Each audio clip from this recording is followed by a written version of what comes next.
வாங்க ஃப்ரெண்ட்ஸ், நம்ம வந்து டீ தூளில் ஒரு சில பொருளை சேர்க்க போகிறோம். அது என்னென்ன பொருள்னு பார்க்கலாம். இந்த டீ தூள் வந்து இந்த டீ தூள் தான் நாங்கள் யூஸ் பண்ணுறோம். இது வந்து டீ கடையிலேருந்து வாங்குகிறோம். 500 கிராம் வந்து 200 போட்டிருக்கு எம்ஆர்பி. ஆனால் நாங்கள் 130 ரூபாய்க்கு வாங்குகிறோம்.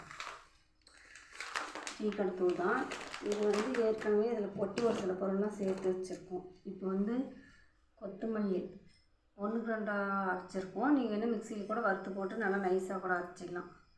இது வந்து ஏலக்காய் ஏற்கனவே சேர்த்துருந்தோம். இப்போ ஒரு பக்கெட் சரி இருக்குன்ட்டு வாசம் இல்லாமல் சேர்ப்போம்.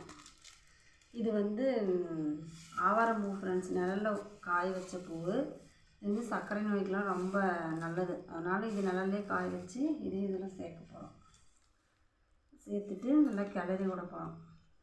ஏற்கனவே நம்ம இதில் வந்து செம்பருத்தி இதழும் நாட் ரோஸோட இதழும் போட்டிருக்கோம் பாருங்கள். இந்த மாதிரி நமக்கு என்ன தேவையோ அதை நம்ம சேர்த்துக்கலாம். யார் யார் டீ காஃபி ரொம்ப பிடிக்கும் கமெண்ட் பண்ணு ஃப்ரெண்ட்ஸ், மறக்காமல். நம்ம அதிக விலையுள்ள தூள் வாங்குறத விட இது மாதிரி தூள் வாங்கி நம்ம இப்படி கலந்துக்கலாம். பாருங்கள், இந்த செம்பருத்தி பூவும் காஞ்ச பூவோட இதழ் வந்து நைஸாக அரைச்சி போட்டுருக்கு ஃப்ரெண்ட்ஸ். ஓகே, மறக்காமல் கமெண்ட் பண்ணுங்கள் ஃப்ரெண்ட்ஸ். யூடியூப் சேனல் சப்ஸ்கிரைப் பண்ணுங்கள்.